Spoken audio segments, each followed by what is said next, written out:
اب اسے کوئی پوچھے تو تم نے کون سا بیٹھ کر ایٹم بم بنانا ہے جو تازہ روٹی بھی شوہر کو بنا کر نہیں دے سکتی؟ تم نہیں کھاؤ گی؟ اس نے کھانا رکھا تو عبید نے نارمل انداز میں پوچھا۔ میں باسی نان ہی کھا لوں گی، مجھے کچھ نہیں کہتے، وہ چڑ کر بولی۔ عبید خاموشی سے کھانا کھانے لگا۔ اگر آج احتجاج نہ کرتا تو اگلے کئی دن باسی نان ہی کھانے پڑتے۔ اس نے گن لیے تھے کتنے بچ گئے ہیں۔ اچھا سنو یہ لو۔ اس نے جیب سے ایک لفافہ نکال کر اس کی طرف بڑھایا۔ اس میں کیا ہے؟ ثانیہ نے تیوری چڑھا کر پوچھا۔ میری پے ہے، سنبھال لو۔ ہیں؟ اس نے لپک کر لفافہ پکڑا۔ شوہر کی پہلی پوری تنخواہ اس کے ہاتھ میں تھی۔ کہاں کی ناراضی، کہاں کا غصہ؟ وہ نوٹ نکال کر گننے لگی۔ اب تو آج پہلی بار پتہ چلا ہے کہ اس کے شوہر کی تنخواہ کتنی ہے۔ صبح شاپنگ کے لیے چلیں گے؟ عبید نے مسکرا کر اس کے پرمسرت چہرے کو دیکھا اور کھانا کھانے لگا۔ یہ بی بی جان کو دے دینا۔ عفان نے لفافہ اس کی طرف بڑھایا۔ یہ گھر کے خرچے کی رقم تھی۔ تھکا ہوا آیا تھا تو بس شاور لے کر سونے کی تیاری میں تھا۔ آپ صبح خود ہی دے دینا۔ ایرم نے لفافہ لے کر دراز میں رکھ دیا۔ تمہیں کوئی پرابلم ہے؟ عفان کو اس کا ٹالنے والا انداز اچھا نہیں لگا۔ نہیں، لیکن آپ ہمیشہ ان کے ہاتھ میں دیتے ہیں، میرے ذریعے دیں گے تو اچھا نہیں لگے گا۔ مائیں اس معاملے میں بہت پوزیسو ہوتی ہیں۔ جوتے اتارتے عفان نے چونک کر سر اٹھایا۔ بی بی جان اس طرح نہیں سوچتی۔ آپ عورت کی سائیکی نہیں سمجھ سکتے، اس لیے ان باتوں پر بحث مت کیا کریں۔ مرد کی نظر میں جو باتیں معمولی ہوتی ہیں، عورت کی پوری زندگی ان باتوں کے گرد گھومتی ہے۔ میں نہیں چاہتی کہ انہیں ایک لمحے کے لیے بھی احساس ہو کہ میں ان کی جگہ لینے کی کوشش کر رہی ہوں۔ فیروزی کڑھائی والے سوٹ میں ملبوس یہ سادہ سی لڑکی اپنے ہر عمل میں خاص تھی۔ تم اتنی چھوٹی چھوٹی باتوں کا خیال کیسے رکھ لیتی ہو؟ وہ کھڑا ہوا۔ ایرم اس کے کندھوں تک آتی تھی، سر اٹھا کر اس کی آنکھوں میں جھانک کر مسکرائی۔ ان چھوٹی چھوٹی نزاکتوں کا خیال رکھنا ہی رشتوں کو مضبوط کرتا ہے، تو رکھا کرو۔ عفان نے اس کی ٹھوڑی چھوئی۔ ہمارے رشتے میں نزاکتوں کا خیال؟ سارے کام میں ہی کروں؟ اس کی آنکھوں میں خفگی کا تاثر ابھرا۔ میں آپ کے گھر والوں کا خیال رکھتی ہوں تو آپ کو میرا خیال رکھنا چاہیے۔ ہائے یہ ناز، یہ انداز، سادگی اور پرکاری کا مجموعہ۔ ہم اپنی مسز کا خیال نہیں رکھیں گے تو اور کون رکھے گا؟ عفان کی تھکن تو پیاری سی بیوی کی پیاری پیاری باتوں سے ہی اتر گئی تھی۔ وہ اس کے گھر آتے ہی مسائل لے کر نہیں بیٹھ جاتی تھی۔ جب رات کو اطمینان سے بیٹھتے تو پھر اس کی باتیں شروع ہو جاتی۔ لہجہ شکایتی نہیں ہوتا تھا مگر ہر بات شیئر کرتی۔ مانی کی شرارتیں مسرت کی حمایت تھے۔ نوک ٹوک کی کام چوری کی اس بات پر بی بی جان سے ڈانٹ پڑی۔ وہ لوگوں میں مسکراہٹ دبائے اس کی سنتا جاتا۔ میں کس دیوار سے بات کر رہی ہوں؟ میں کسی دیوار سے بات کر رہی ہوں؟ کچھ خود بھی بول لیا کریں۔ تم بولتے ہی اتنا پیارا ہو کہ میری بولتی بند ہو جاتی ہے۔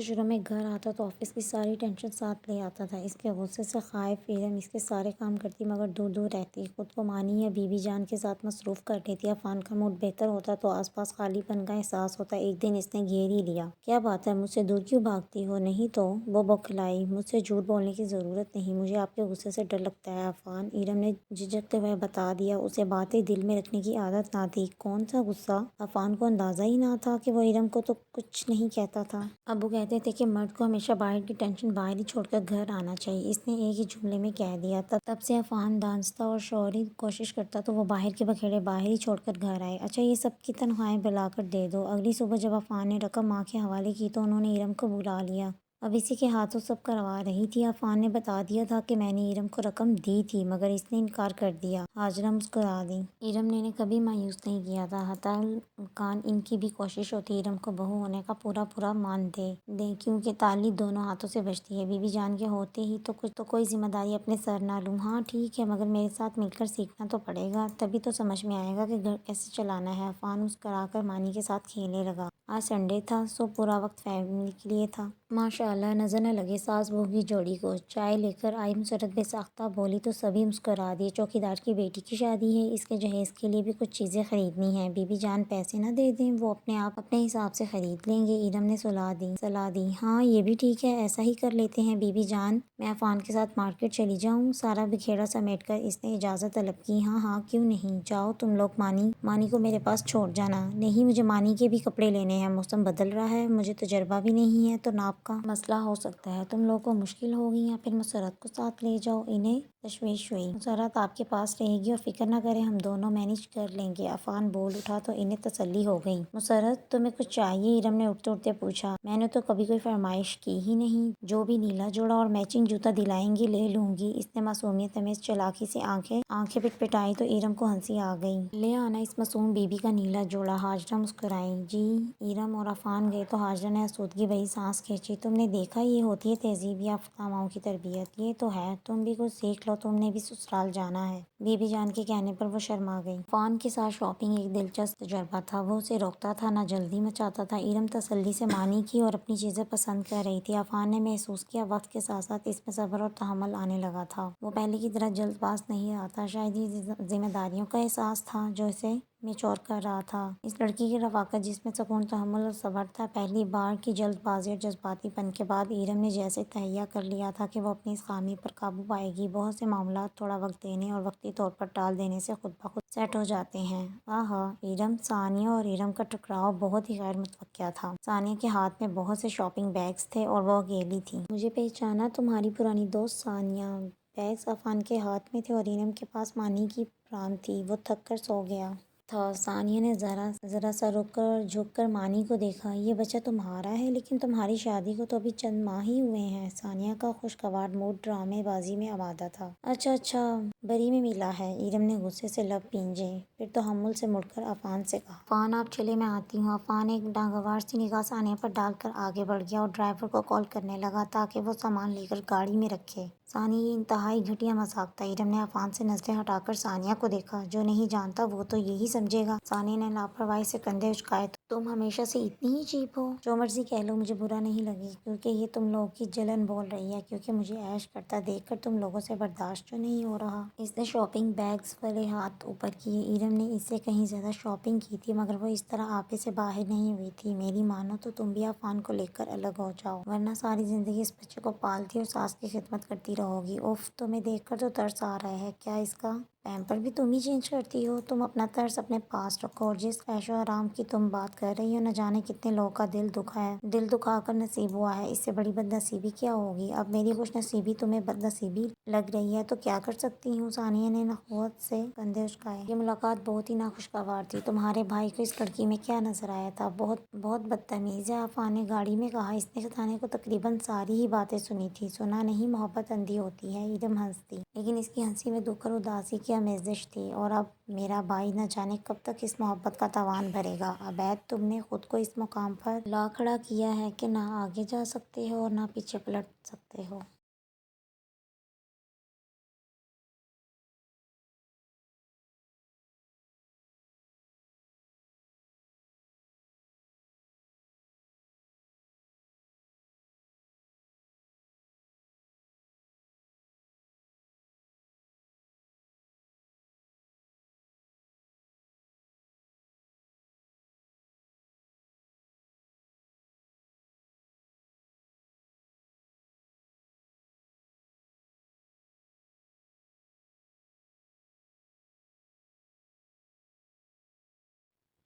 لا کھڑا کیا ہے کہ نہ آگے جا سکتے ہو اور نہ ہی پیچھے پلٹ سکتے ہو۔ سڑک کے کنارے کھڑی ثانیہ کھول کر آدھی ہو گئی۔ اس نے دیکھا تھا ڈرائیور نے سارا سامان گاڑی میں رکھنے کے بعد ارم کے لیے دروازہ بھی کھولا تھا۔ بدتمیز بیہودہ بندہ، لفٹ ہی دے دے، آخر بھابھی لگتی ہوں۔ ٹیکسی رکشہ بھی اس کا ضبط آزما رہا تھا، جو پہلے ہی زیرو تھا۔ تبھی ایک گاڑی اس کے پاس رکی جس میں بیٹھے فرق کو دیکھ کر وہ بری طرح چونکی۔ وہ اتر کر پاس آیا۔ تم اتنی گرمی میں یہاں کھڑی کیا کر رہی ہو؟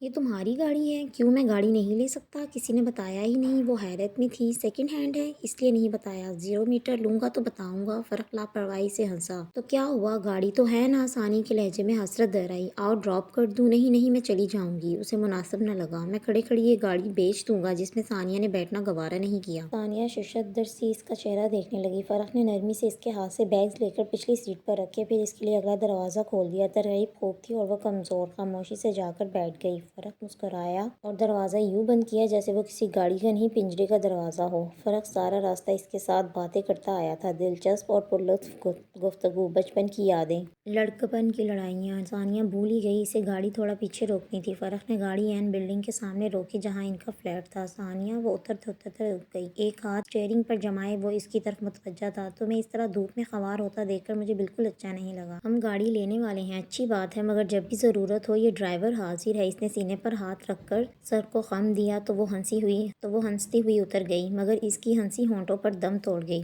عبید کب کا گھر سے نکلا تھا، بہت دیر کے بعد واپس آیا تو پتہ چلا کہ بائیک خراب ہو گئی تھی، وہی ٹھیک کرواتا رہا۔ بائیک بیچ تو اب زیادہ ہی تنگ کرنے لگی ہے، ثانیہ نے اسے پانی کا گلاس دیتے ہوئے کہا۔ تو آفس قسط پر جاؤں گا، عبید نے پانی کا گھونٹ بھرا۔ تو گاڑی لے لو، ثانیہ نے پاس بیٹھ کر مشورہ دیا۔ عبید نے پانی کا گھونٹ بھر کے حیرت سے اسے دیکھا، پھر اشتیاق سے پوچھا، یہ بھی صحیح ہے، کون سی لیں؟ جو بھی تم افورڈ کر سکو۔ ثانیہ خوش ہو گئی، گاڑی تو اب دن رات اس کے حواسوں پر سوار رہنے لگی تھی۔ تو سویٹ ہارٹ، تو میں تو اس وقت گاڑی کا پہیہ بھی افورڈ نہیں کر سکتا، اس کو جتا کر عبید نے دوبارہ گلاس کو منہ لگا لیا۔ ثانیہ چپ سی ہو گئی، پھر مایوسی سے گویا ہوئی، مطلب ہم کبھی بھی گاڑی نہیں لے سکیں گے؟ میں نے یہ تو نہیں کہا، بہت تکلیف ہوتی ہے عبید جب آپ کے جاننے والے آپ کے سامنے گاڑی میں بیٹھ کر چلے جائیں اور آپ سڑک کے کنارے دھوپ میں کھڑے ہو کر ٹیکسی کا انتظار کر رہے ہوں۔ وہ منظر آنکھوں میں کھپ سا گیا تھا۔ عبید نے اس کا ہاتھ اپنے ہاتھوں میں لے کر سہلایا۔ انشاءاللہ ہم گاڑی لے لیں گے، بس تھوڑا سا انتظار زیادہ لمبا نہ ہو جائے، میں بتا رہی ہوں میں زیادہ انتظار نہیں کروں گی، مجھے صرف گاڑی چاہیے، ساتھ سلامت رہنا چاہیے محترمہ، انتظار ختم ہو ہی جاتا ہے۔ بجٹ سیٹ کرتے ہیں، اس نے جوش سے تجویز دی۔ تو عبید کو یاد آیا کہ اسے پہلے کچھ اور چیزوں کی انسٹالمنٹ جمع کروانی ہوتی ہے، باقی پیسے وہ بجٹ بنانے بیٹھا تھا۔ ہاں وہ کچھ میں نے شاپنگ کر لی، ثانیہ نے لاپرواہی سے کہہ کر موبائل اٹھا لیا۔ تو تم تو گروسری کے لیے گئی تھی، وہ مطمئن تھا کہ کچن کا سارا سامان ثانیہ نے لا کر رکھ دیا ہے۔ گئی تھی مگر وہ اینڈ سیزن سیل چل رہی تھی تو میں نے کپڑے جوتے خرید لیے، اب باقی مہینہ کیسے گزارا ہوگا؟ وہ پریشان ہو گیا۔ یہ ہیں تو ثانیہ نے رقم کی طرف اشارہ کیا۔ بلز دینے ہیں، رینٹ، اور عبید نے خرچے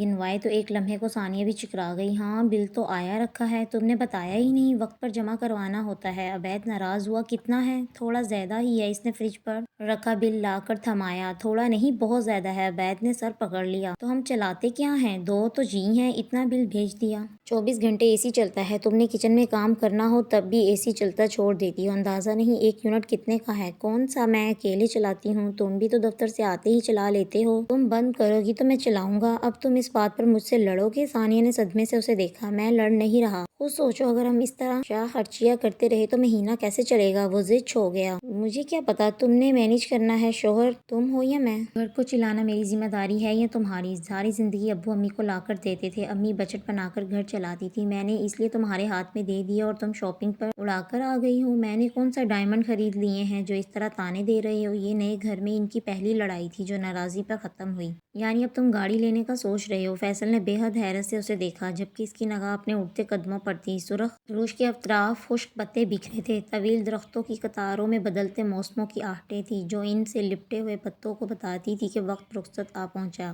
سوچ نہیں رہا، بس دل چاہ رہا ہے۔ جس طرح اس نے فرمائش کی، کاش میں ثانیہ کو گاڑی گفٹ کر سکتا۔ عبید کے لہجے میں مایوسی تھی۔ فیصل ہنس پڑا، حالانکہ اندر سے وہ چڑ گیا تھا۔